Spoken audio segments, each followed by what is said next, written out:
podcast in association with Viper Goalkeeping.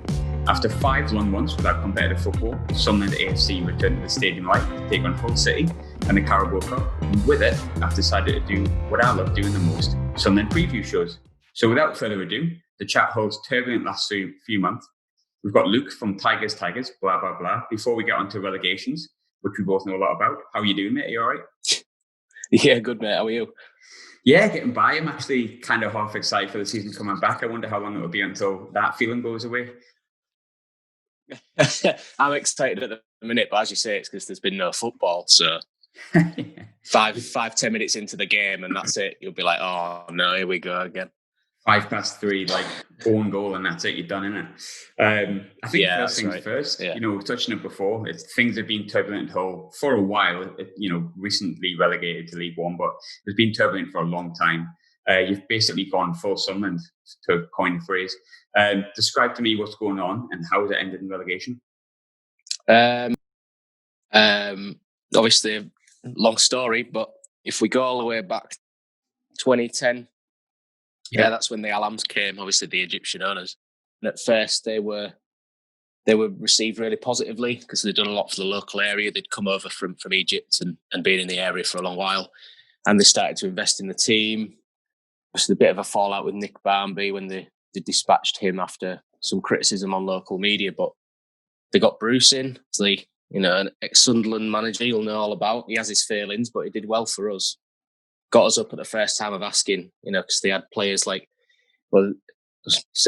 raided Sunderland a little bit. They got El Mohammadi and Myler, and then a couple more Egyptian lads in.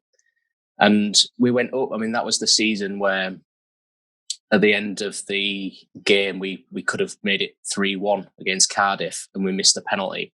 And then they went up the other end, got a penalty and scored. And we had to hang on for Watford to lose to Leeds, which they did. First time Leeds have ever done Hull a favour, I think. But we got up that season. After that, there was a bit of kind of, I don't know how to put it, animosity from the fans because they decided that to make it, they wanted to rebrand the club to make it more worldwide appealing, and the whole Tigers thing was muted. Yeah, and everything stems from that. They were defeated in trying to change the club's name. Obviously, the FA voted on it and said no. And then they tried to buy the stadium from the council. The council weren't having any of it, surprisingly. And after that, a lot of City fans, I mean, I don't necessarily subscribe to this too much, but a lot of City fans think that even though we got up to the Premier League again after we got relegated under Bruce left that season when he got us up. He left before the season even started. And a lot of them were thinking that they're just doing things out of spite now. If you ask some City fans, they'll say that they purposely sold Bowen and Grzycki to go down because the fans didn't want anything to do with the whole Tigers thing. It's all a big mess, really, mate. But the biggest thing with this is we got Grant McCann in because they wouldn't give contractual promises to Nigel Adkins. Nigel Adkins, I was a little bit hesitant to support before. We'd been an ex-Scunthorpe. Yeah. Obviously, Scunthorpe are a rival of us. But he did well for us in the end, and I grew to like him. And by that time, he was on a 1-year rolling contract. They wouldn't give him assurances about who they'd sign. So he'd just be like, well, I can't do any more if I'm not getting the funding. So he went. In came Grant McCann, had a good start. Obviously, young manager, did well at Doncaster the year before. Yeah. And then Bowen and Grzycki left us, and it exposed how much, one, we relied on those players, because Hull have one way of playing, which is 4-3-3, which you will see on Saturday when we play you. We have signed a few new players, so it may change slightly, but they never, ever go away from 4-3-3, and it is so frustrating to watch. Looking at the, just touching on what you were saying before about Hull and how they're doing things out with spite, I've got to be honest, I mean, it's like, obviously, you never know anything about a football club until you're in it. Like, I feel like I know a lot about Sunderland and I know sporadic bits about other clubs as well. But because Hull have been there or thereabouts in the same division as us, and we've had so many things like Steve Bruce in common, unfortunately, I may say, for myself. But you look at things like with clubs like that, you see a little bit more in depth. And obviously, the whole Tigers thing was quite a big thing because it was kind of around the same sort of time St James's Park got renamed, and that was funny. But Hull Tigers was not That seemed a bit weird. But it does seem that they're doing stuff out of spite a little bit. Like, I mean, I don't know why you'd waste your time doing it. It's a bit weird, but it seemed like almost as soon as the whole Tigers thing didn't go through and the fans were like against it and campaigned against it, they just kind of went, oh, well, if you're going to be nasty to us, we can't be asked to do anything more. Am I right in saying that? Or is that too short of a story? I think that is generalised, but I don't think there's anything inaccurate of what you said there. I think what you have to bear in mind is as well, a lot of people obviously took really negatively to that name change, and lots of people boycotted from that, but they didn't also just boycott from that. The Alams did things like scrapping concessions and doing away with family prices. So previously, when we were in the Premier League, you had it didn't matter if it was category A, B, or C games, because you all have all clubs have that. Yeah, but you would get, maybe 16 to 22 tickets would be cheaper, like age 16 to 22. And then kids would be even smaller than that. And then over 65s would obviously get the rate, which is probably around about the same as the 16 to 22-year-old tickets. Now, they did away with that. And it was just a flat rate. And they said it would be cheaper for families because if the kid was under 12, it'd be cheaper. It just drove people away. We were having, first season in the Premier League, back in 2008, this wasn't under the same owners, but we were sold out every single week. We sold out every single away allocation. And I know a lot of that is to do with the fact that we'd never been in the Premier League before and people are just going out for the day out. But even when we came back up under Bruce, we were still taking a lot. I went to Newcastle away back in 2014 and we took absolutely loads. We filled that end up. Well, it's right, the top's in the gods, in it, up there. Was that when you won? Was that when you won 1-0? No, we drew 2-2. We were 2-0 up. That's right. And we threw it away at the end. That was when Pardew was still there, and the atmosphere was poisonous, mate.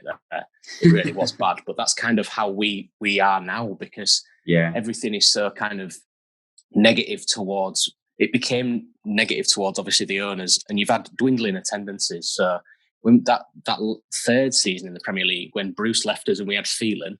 And then we had Marco Silva, if you remember that. This was 16, 17. We didn't even sell out any games. Like, I think Liverpool and Man United at home, and that was it.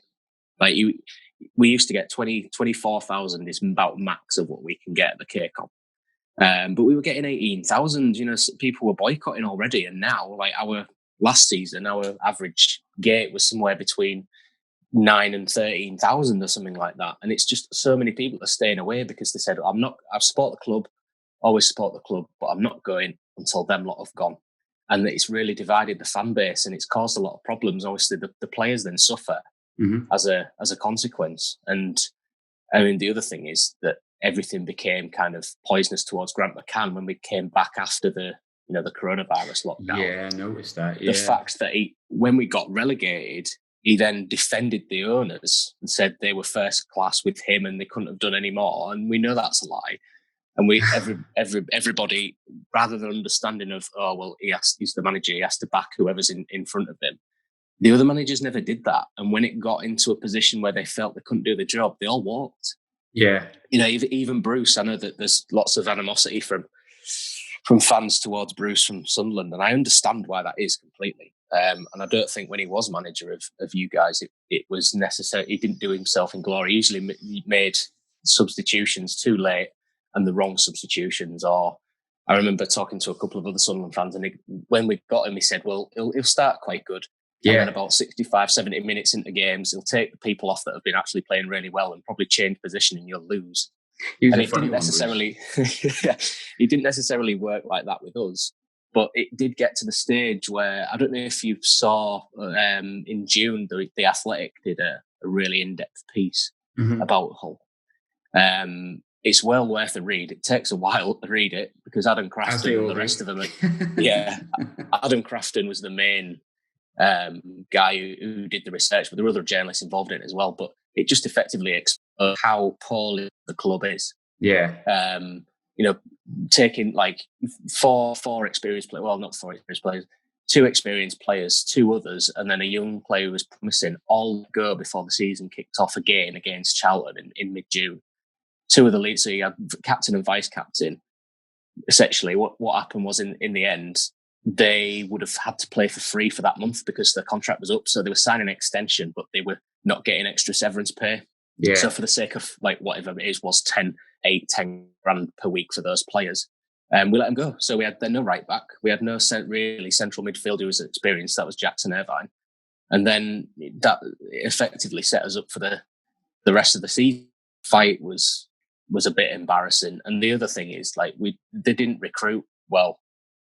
I was going to say, because obviously you finished the season unlike ourselves. You actually got to play the games. And I was looking at where you were before, obviously, coronavirus hit, which was March 23rd, I think. At the beginning of lockdown, obviously, you're outside of the relegation zone. And by the time the season finished, you obviously, like, I think rock bottom, I think it was. But what I did look at, and it's funny because we actually studied one of the whole games in university. And it was the 4-4 game against Swansea, I think it was. Oh, yeah, Swansea. Yeah, it was Swansea in February. It was on Valentine's Day. That's right. And I can see that you just literally, your arse just dropped even before coronavirus hit. I think you lost 5-1 to Stoke, 4-0 to Leeds. Well, the stat was 1st of January, after we won away at Sheff Wednesday, we were 8th. Oof. How did that go so bad then? The 24th. A lot of it was to do with McCann's tactical inability. Mm-hmm. A lot of it was to do with injuries at first. Admittedly, the first choice defence, when we get to Brentford at home and Stoke away, the games that you mentioned where we lost 5-1 both of them, and we lost 4-0 Leeds at home. Yeah, we were stretched as a squad. Then we were stretched because we'd sold Bowen and Grzycki. The people who have now to do with the club will say, "Oh, well, they went down because they sold the best players," and that's partly true. That's not just true though at all. Like that is a big way to do with it. What's actually true is that McCann had one way of playing, and he relied on those two players because what he used to do was he played the 4-3-3, as I said, and they'd leave 3 up. So whether it was Tom Eaves up front or whether it was Josh McGuinness, neither of which are good enough, by the way, for Championship, but they would counter-attack very quickly. And with Grzycki and Bowen's pace, you're always dangerous. So defences, would be nervous at that. And that's how we scored a lot of our goals. Even if them two didn't score, they assisted or were involved in those passes. You take those two out, and then he's put in young players like Keane Lewis Potter, who's a striker, by the way, like local hero. Loads of City fans are really excited this season to see what Keane Lewis Potter can do in League One. He was never really given a chance last year, but he's playing like a young striker who's 5'7", out wide when that's not his game. He needs to play off somebody, if you get me. Yeah. So he was playing players that didn't really suit the system he was trying to play. What he should have done was when we came back after the coronavirus lockdown, he should have gone 3 at the back and done that a lot quicker, because you could see from the first game against Charlton, we had one good player, which was John Terrell in the middle, who we've now let go. And so we looked dangerous in the first 5 minutes. All Lee Bowyer did was drop someone on him, and Grant McCann had nothing. Like, it's just the tactical inability. Like he can't see what the most, the most youngest City fan can see. It's funny, and it's just so frustrating. Because I thought with McCann, I mean, you know what? I mean, young managers have to make mistakes and grow. And so, and the argument for, we had it with Jack Ross, where there was the argument where, like, you can't just expect him to have a miracle, and he did well, and so on and so forth. So I suppose there is that argument for Grant McCann, because obviously he came with a good reputation from Doncaster. And if Doncaster side were good, because obviously we win League One when he was in the playoffs with them. But I remember reading, like, you getting beat on a regular basis, because obviously I probably paid him some more interest because of Honeyman towards the end of that season. Well, I'll come on to him later on, because I'm curious to how you take him, actually. But with McCann, like, I'm really surprised he's not been sacked, to be honest. Is that just an ownership thing? Is that another spite thing, or is it just there's no one else? One of them, well, we asked on our podcast, me and Rich, my co-host, we'd asked this question even after the first game. Yeah. If results don't improve, to say not we've lost to Charlton, therefore he needs to be sacked. But if these results don't start coming, say there was 9 games left to go, wasn't there, when the season resumed for us? Yeah. Obviously it was different for people in League One and 2. Yeah, bugger all. Should we make the change? Yeah, no, I work with a Sunderland fan, and I know how annoyed he was about the whole situation. But you know, he just never changed. He thinks if he does the same thing enough, eventually it'll pay off. You know, like Arsene Wenger used to do. Yeah. Pass. Eventually we'll score, lads. Well, they didn't have any of the good players that Wenger had, or any of the ability or tactical nous to go, right, this is what we need to do today.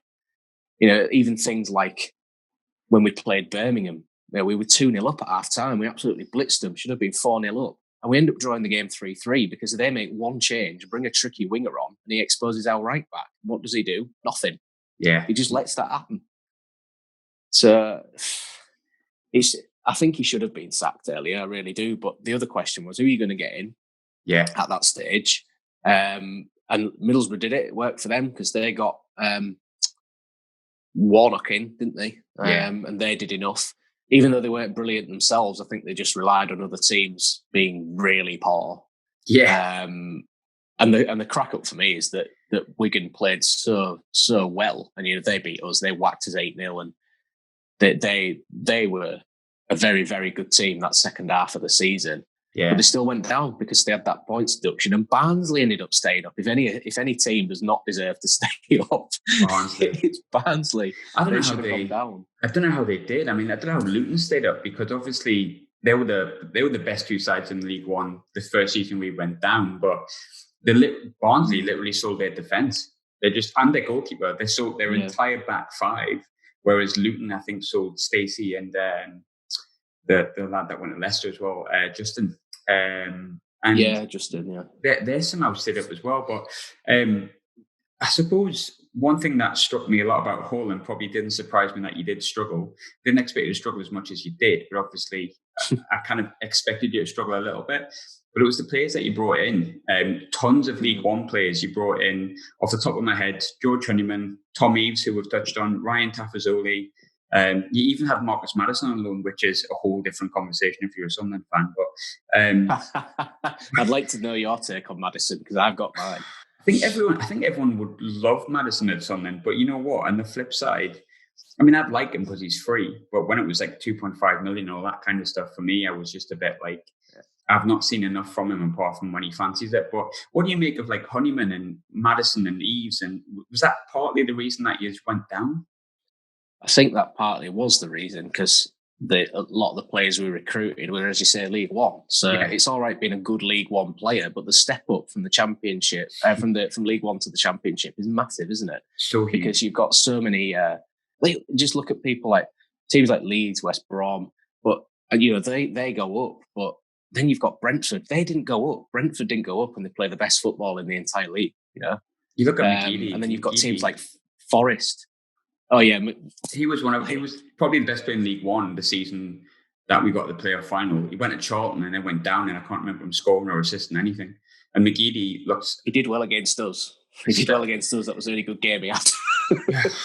but he's like meant to be, in my opinion, was at the time, I suppose, the season before he went, the best player in League One in terms of genuine talent. But then he's gone to Charlton and he hasn't turned over any stones, has he really? So I suppose the amount of League One players you brought in. I suppose I'll come to Honeyman first, actually, because obviously I think Tommy Tafazoli. I don't think Tafazoli got in as much. Tommy's look at his goal rate, but George Tafazoli only wasn't used that much. But yeah, George Honeyman became an ever present at the end. He's Marmite at Sunderland. I really like him. Is he really? But he's total Marmite at Sunderland. They love him, I hate him. I didn't think much of him. Yeah, I'll be honest. When the season resumed, with the 9 games to go, me, Rich, and then we had a guest on called Bobby Hadgraft, who does lots of stuff for Sky, and she's a journalism student as well, a big City fan. She also said that we would put Honeyman in our squad. Like none of us chose him to put in there, and it was just kind of like, well, maybe just put him on the bench. Yeah. But when he was brought on, you know, everyone was like, oh, what's he bringing Honeyman on for? And that's probably something that you used to hear a lot at Sunderland. But in the end, do you know what? I don't know what he did over lockdown, but he improved himself as a player, because his set piece delivery was outstanding. And he was one of the only ones who was actually what you could. I think it's always a bit naive to say the player's not trying, because all players try. Yeah. There's only very, very, very few players where you go, he's definitely not trying. I'm thinking of Ben Arthur when he was playing for Hull City. Alan McGregor covered more ground in the first half an hour than he did, and Bruce hauled him off, and he pissed off to France, never came back. Yeah. So it's a bit naive for you to say a player doesn't try. But it was Honeyman, particularly against Wigan. Honeyman impressed me. Him and Keane Lewis Potter were the only ones who were trying to get hold of the ball, showing for it, making the tackles, picking up a booking if you have to, just to actually show that you're dedicated to the cause. And he was one of the ones that did impress me. So he went from a bit underwhelmed and think he's a bit rubbish to lots of people were shouting. I don't know how much this will surprise you. Lots of people were shouting for him to be captain by the end of the season. Oh, that'll be a controversial comment for Sunderland fans. Jesus. That I didn't say I subscribe to that necessarily myself. We've got a new captain now. We've got Richie Smallwood, who's a new signing from Blackburn. So he's already been decided as club captain, which I'm happy with, because he's an absolute horrible midfielder who you'd love to have in your team and hate to play against. So you want that in this league. That's a good signing. Yeah, you'll definitely 100%. Want that. He was brilliant for Blackburn. Brilliant for Blackburn when they got promoted. Funny with Honeyman, talking about him being captain, though. I mean, because I subscribe to the idea that I liked him as Sunderland captain, if I'm honest. Right. And I'm just wondering, do you think, because when he left, it came as a bit of a shock for a lot of people, even the people that didn't like him. And obviously you had that debate of, well, it's, I don't want him in the team, so I'll take whatever. But you had other people that were like, well, he brings so much to the team. Kind of what you said before, he does show a lot, he does move a lot. Like, I think he's not the best player that we've ever had on the planet, but I'd rather have him in the first 11 than not at this level. But with Honeyman, do you think that potentially that he started off poorly because he's a bit shell-shocked that he left Sunderland, because it kind of came out of nowhere? I think that had something to do with it. I think he'd never played for anyone else, had he? This was his first time away from home. He was a Sunderland boy, always played for Sunderland. And I think that it took him a while to acclimatise, to championship football, like, regularly, if he was going to play for us. I know he had played in the championship for Sunderland before, hadn't he? But he actually played a couple of games in the Premiership, but like literally 2 games or something. I think he was like I remember him. I'm sure he was like number 46. I don't know if you want to check that. I'm sure he was 46, Honeyman. Because I remember seeing him towards the end of the season where you got relegated. That's when he came in. Did. Yeah. I think Moyes brought him in, did he not? I think he played against you when we beat you 2-0 I was there. Yeah, at KCOM. Yeah, I was there. It was an awful game, but Moyes was in charge then. He was, and I think it was him that brought him in. And he looks like he had bags of energy and running up and down. And actually, he did well for us then.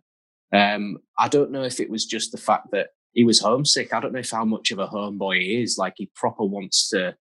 If you've played for your boyhood club and you've got to move supposedly up a league and to a. I don't know if they get away with Hull saying a bigger club than Sunderland, because I don't think they are. Bigger division, though. But it was a bigger division at the time. That's certainly true. Obviously, we're in the same one now. But it maybe just took him a while to acclimatise to that and playing with different players. And if you've gone through, because he went through the youth system at Sunderland, didn't he? He was at Sunderland since he was about 11, I think. And then he was actually born in Prudhoe, which is like a Newcastle stronghold. But I think he was with Sunderland that young that he became Sunderland through and through. And he spoke, obviously, since he's moved to Hull, because and I think he basically said he was waiting for a contract offer from Sunderland. It was never coming. Then Hull came in and he thought, well, I've got the chance of a 4-year contract here to move up a division at a good club that I could do well at. And I think, I think when I heard him speak, you could hear him kind of being like gutted that not so much gutted and maybe shell-shocked, not in a way that he didn't want to go to Hull, but kind of like, oh, bloody hell, I've never had to think about this before, and I've had to think about it in a couple of days. So I suppose it's not too surprising. I've got a lot of time for George Honeyman. I know some people will disagree with me on that, but I do. But I'm curious if you take on Marcus Maddison, because for me, I think I'm in a minority where I don't really care if we sign him. But lots of Sunderland fans would love him. A lot of Sunderland fans would really like him, wouldn't they? And like he's been number one target for about 70 years. It feels like but I think he's from Durham, and like some fans are desperate he is, to have him. yeah. Like, yeah, he is from Durham. I mean, I'll tell you, my take on him is he's a very talented player, and I don't know if he loves football that much. That's my take on him. I don't think he's got the love and drive for the game. I think he knows he's good. You know, on his day, some of them passes he sprays about and the creativity and drive he's got. We can see why McCann wanted him, because McCann had him at Peterborough. Yeah. And then he was still at Peterborough. We got him on loan. I think I don't know if it was Norwich after him or somebody in January, and it never materialised. I think there was a bit of a weird fallout there, and he weren't going to play for Peterborough again. And we took him. And he scored one goal. He was involved in another couple. A lot of fans didn't take to him because of his social media presence. I don't know if have you seen his Instagram? Oh, every time he posts anything on Instagram, like if he's back home in the Northeast, he's flooded with Sunderland fans being like, "Oh, go over to the Stadium Light and sign." And so, yeah, his social media presence is very, very obvious to Sunderland fans. Absolutely, yeah. This was before the season resumed. He got a lot of abuse from City fans, and I don't condone any of it, because I just think abuse on social media is just something that every player feels that they have to deal with. But I don't think they should. In any case, it was warranted. A lot of people were having a go at Maddison because there was a whole load of like dodgy things that had been put on Instagram, and a lot of people take negatively to the fact that he's wearing his Canada Goose and his Valentinos, and he's very much he's 24, 25, is he 26 maybe? He's mid-20s.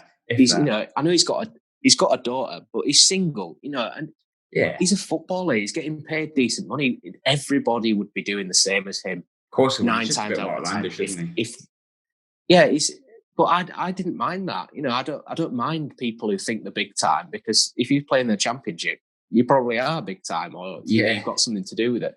The only worry about me was with him that he didn't have the consistency or maybe even the motivation to improve himself, because there was a good player in there who could have improved himself. And at Championship, I think he did struggle.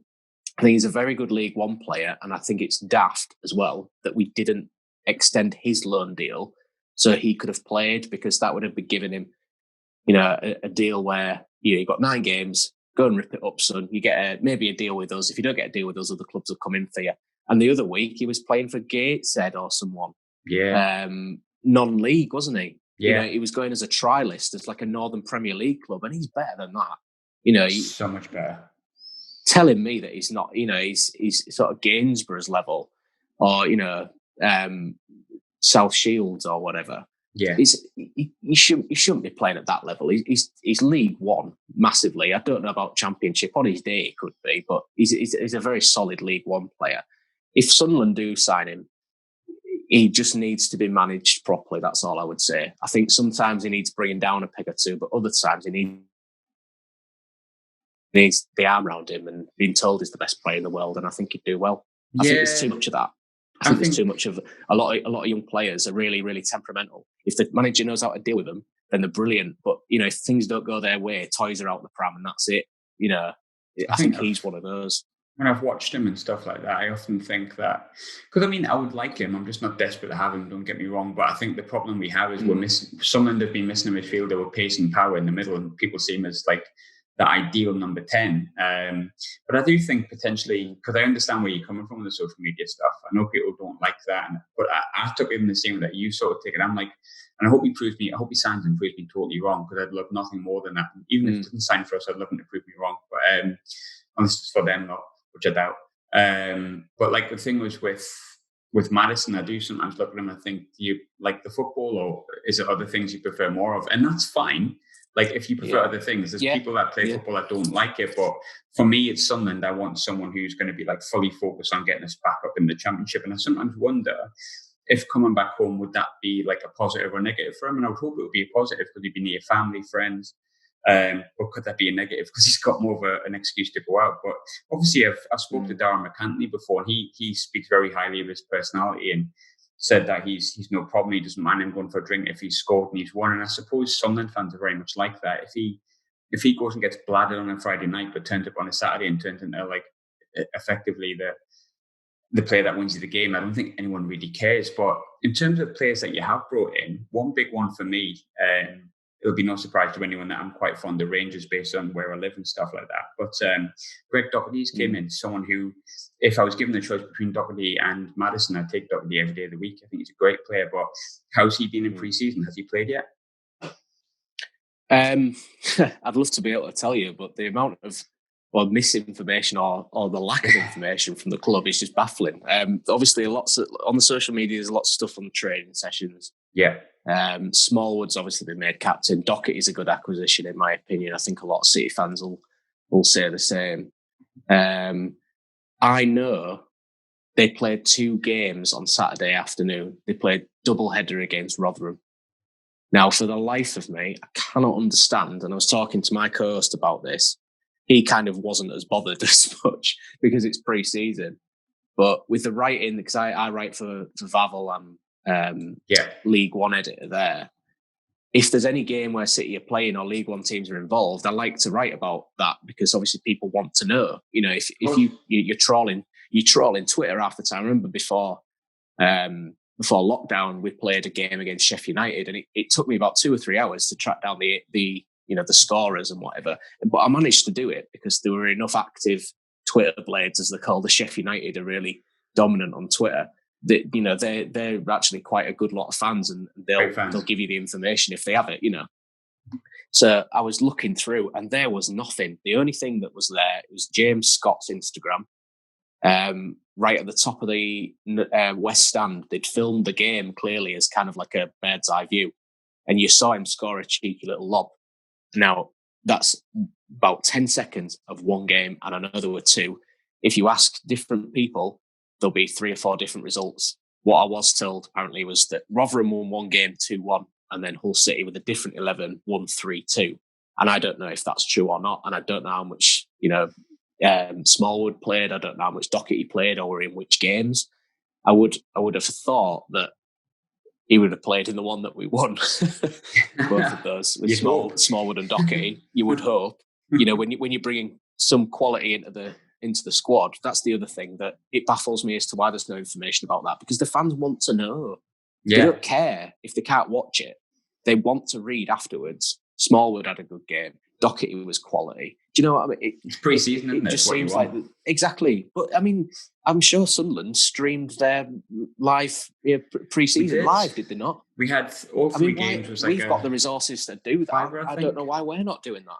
And on the flip side, it's been good for us because, like, one of the big talking points from Sunderland is Will Grigg scoring again in pre-season against Gateshead and Harrogate, which is going to be not the opposition we face next season. But there's been a young lad called Dan Neil who no one's really heard of him, and he's been probably our standout player in pre-season from the moments in the games that I've watched, which I think has been 2 of them.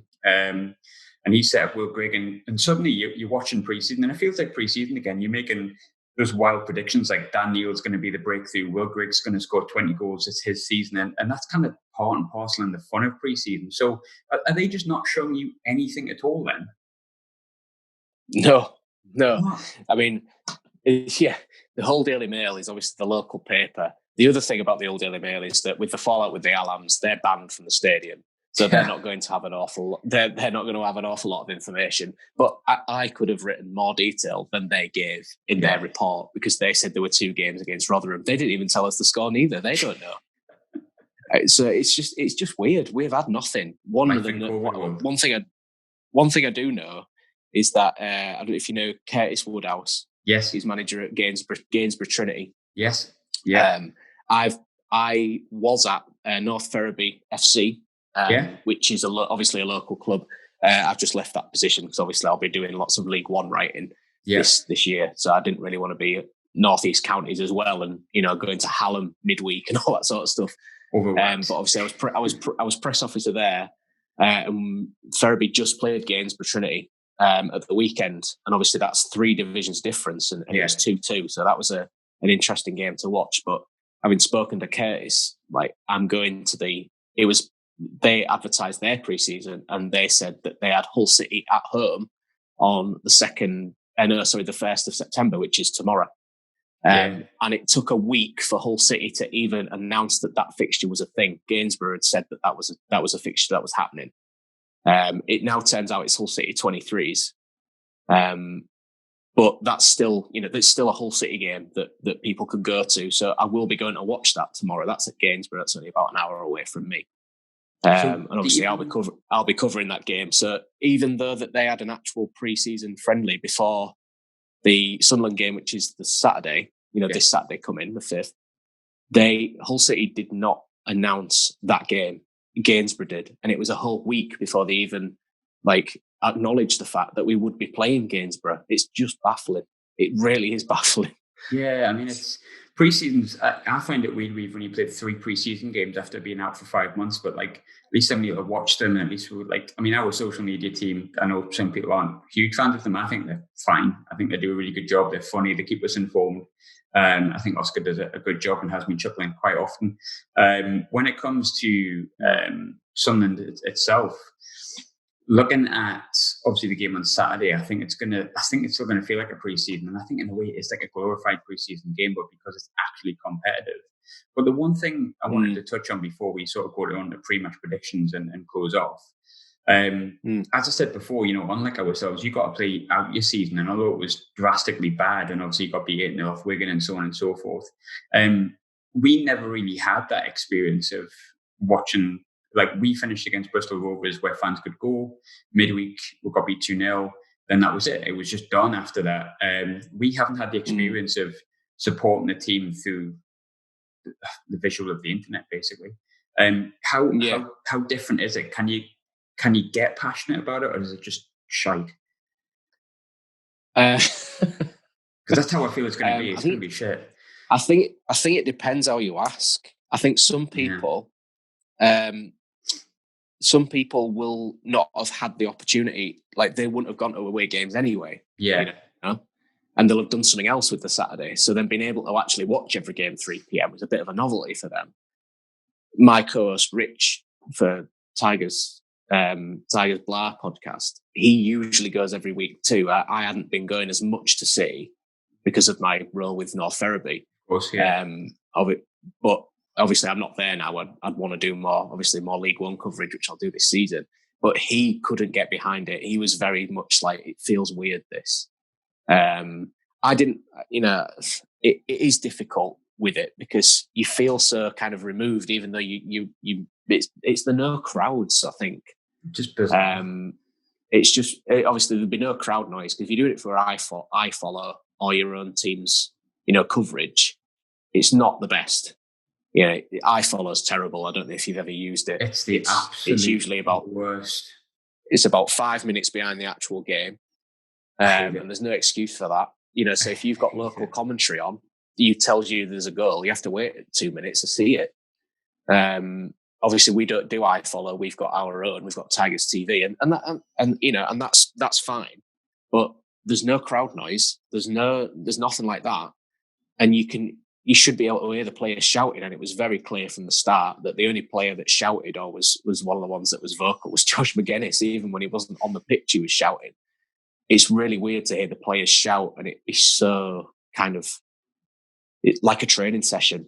That's how it feels when I've watched the games. I mean, when you hear the ball hit the back of the net, it's nice when you hear it with the crowd noise because immediately afterwards you have the kind of roar. But when the ball hits the net, now you hear a couple people going, "Get in, yay!" And it's it just feels so. It's like a little clink, and then lots of people don't even celebrate.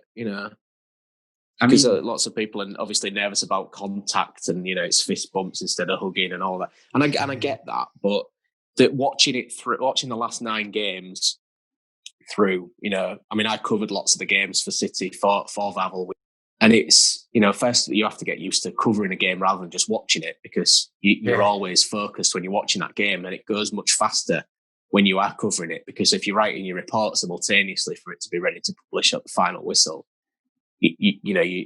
There's no trap time with that. At half time you're writing as well, aren't you? So it kind of felt it kind of felt strange for me getting used to that, but I was used to it in the end. But it was also trying to stay kind of, because obviously I write about different clubs, but one of the ones that I write most about is City because it's my team. Yeah, of course. Trying to be as neutral as possible about it as well. And that was like new experience for me, because at some point I was able to rip into the team more than I normally would. Yeah. And that was the Wigan game. You know, I was really being able to be damning of City whilst taking nothing away from Wigan. But watching the game from your house, it's bizarre, 3 p.m. kickoff or whatever, is just very odd. And I would hope with steps 3 to 6 now being able to have fans from tomorrow, I think. Yeah. From tomorrow, it's up to 30% of capacity, which obviously will encourage more people to get into non-league. I'd hope there'd be steps forward to make sure that step 1 and 2 have fans back in at some point, because I think clubs will die without it. Yeah, I think Sunderland are in a bad position, just like City are, really. You know, there's clubs like Charlton that are in worse than us, and obviously Wigan. There's so many clubs that need the revenue of people coming through the gates, because obviously if it were able to, Sunderland fill the stadium much easier than we do, and you've got far more fans than we have. You know, what does it hold? Like 40 odd? 48. And it won't have been full for a long time, I know that. But even when it's half full, that's a lot of difference. And I think the players react better to when you're at home and when you've got the crowd behind you. Well, or against you if you're a Hull City fan. A lot of it was very negative. People used to say stuff about the stadium and stuff like that, and it does sometimes feel like there's a lot of pressure there, which people discuss. But to be honest, I think off the top of my head, we've only lost 2 home games since we've gone into League One, 2 or 3. Not many. We got beat off Burton last year. We got beat off Coventry the year before. I think we've only lost 2. So obviously, at home, we're pretty strong. And I do think the fans have got a lot to do with that. I think we get a lot of stick for being expectant. I don't think there's anything expectant about being in League One. Talking about one thing I did want to touch on, which just totally skipped my mind, but and I'm kind of curious as to someone who's obviously been used to the Championship. We touched a little bit on before about the situation in League One. With League One, what I find quite baffling is a lot of them said they couldn't afford to play behind closed doors, and yet here we are a couple of weeks before we start League One, and suddenly they can afford it. Do you think that was just convenient for clubs like Wycombe to do that?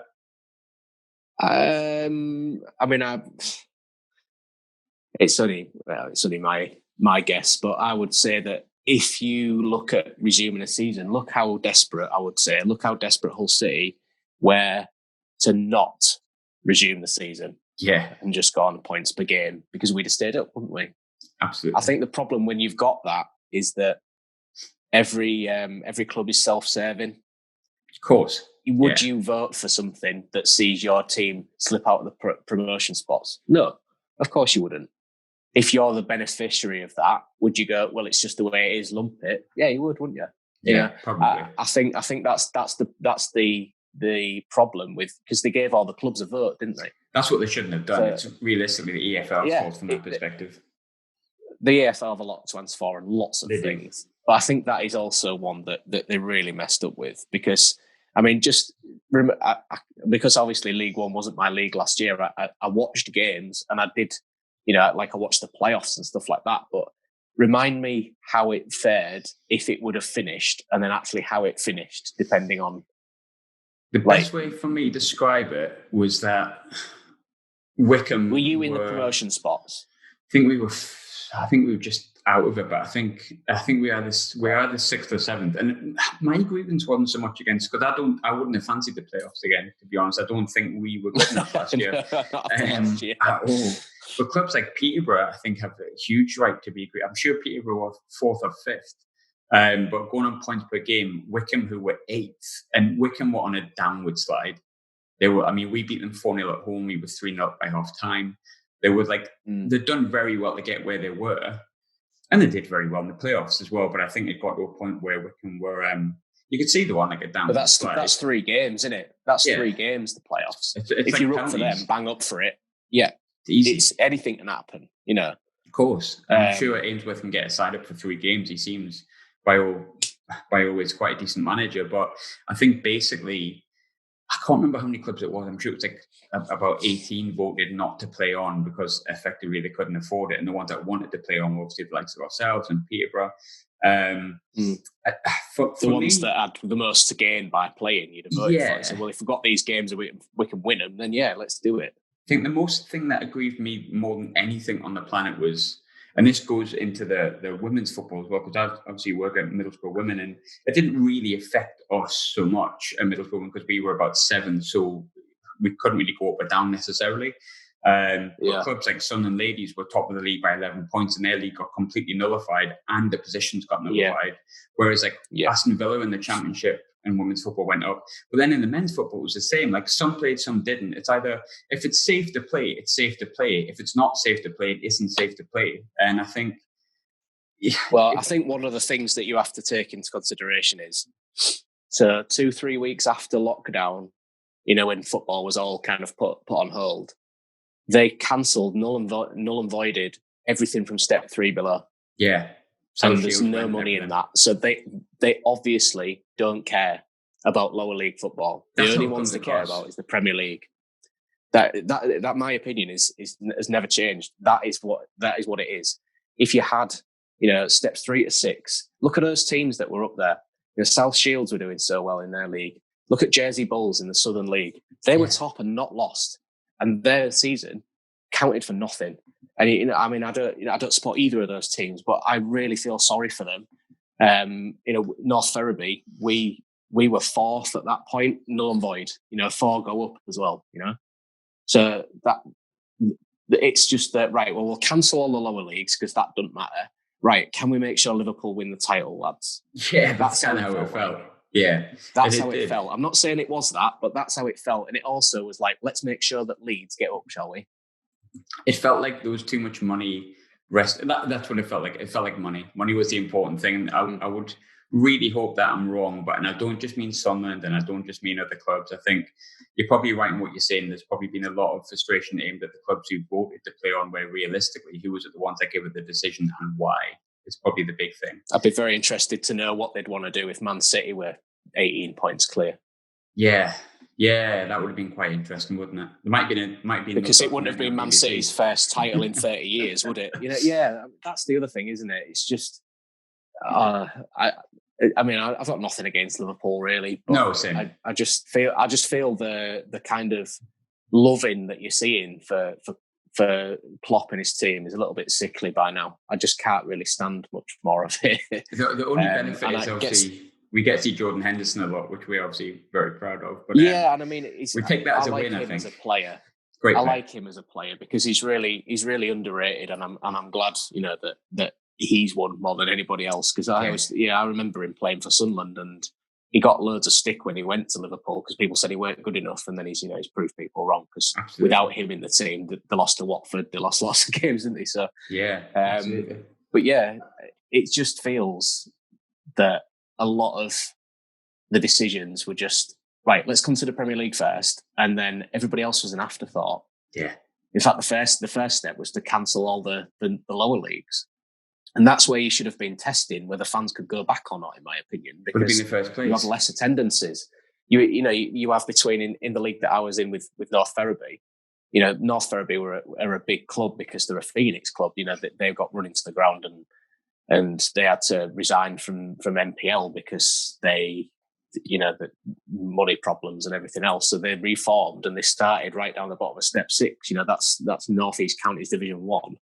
They still get 300 to 400. And that's a lot. If you look at other teams, they get, between 50 and 100 people. Yeah. So if you have a ground that holds 1,000, they don't even fit 10% in anyway. Now they can say you can have 10 or 15% rising to 30%. Non-league's a perfect example of where you could do test plays for everything.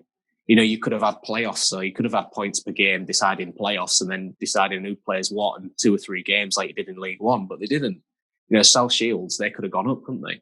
Yeah, easily. But if you've got less people there and you say, well, you'll have 30% of your thing and make sure you're social distance and everything else, that's safer, in my opinion, than look at things at other sports. Look at like rugby league, the amount of positive coronavirus tests that some clubs have had, and there's no money in it, and teams have resigned from the league and stuff like that. So it just seems the priorities are all wrong for me. Yeah, but absolutely. It just means that I'm looking more forward to League One this season rather than Premier League, because I don't really care that much about the Premier League now. It's all about League One, best league in the world. Honestly, I promise you that novelty will wear off after about 5 months. 5 minutes, yeah. Well, 5 minutes, but yeah. I think in a way it's Will fun. Grigg scores past us after 2 minutes. Well, that I'm going to put my hat on this and say that's not going to happen, but people might disagree. So I suppose final thing then, short, sharp and sweet. Score predictions for Saturday.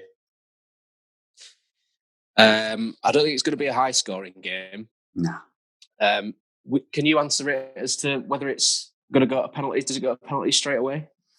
My honest answer to that is I have no fucking idea. I would assume yes, because I know there was some early games this weekend, weren't there? Because of some teams involved in international duty. So I know the Carabao Cup with Stevenage, they went through on penalties, and I just wasn't sure if they went to extra time first, but I don't think they did.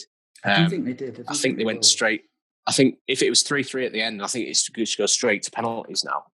So I'd go for maybe I think Sunderland will edge it. If we get a draw and then are able to win on penalties, I'll be happy with that. But I think you'll probably win 2-1.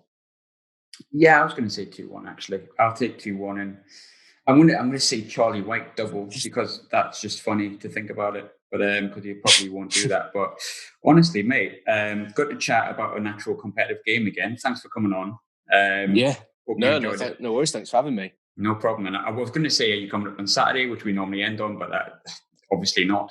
Well, I would have been actually. I would have been if Data Code sorted the stuff out for me covering games. So it would have been a possibility, but there we go. Still waiting for insurance documents, and it'll be at the start of the season, the regular season. So it'll be an unfortunate no, but it may be later on in the year when we do play you in the league that I may be up there. Which is on it's Boxing Day, isn't it? It's Boxing Day. I think so, yeah. I've looked at the fixtures, but I haven't looked in much detail about them just yet. That was this week's work for me. So full of Christmas turkey and coronavirus. Hopefully not. Hopefully it won't be that much of a problem then. But you never know what's going to happen now, do you? You don't, chap. We just take each game as it comes. Absolutely. Thanks very much for coming on, though. Yeah. Appreciate it. That's all right.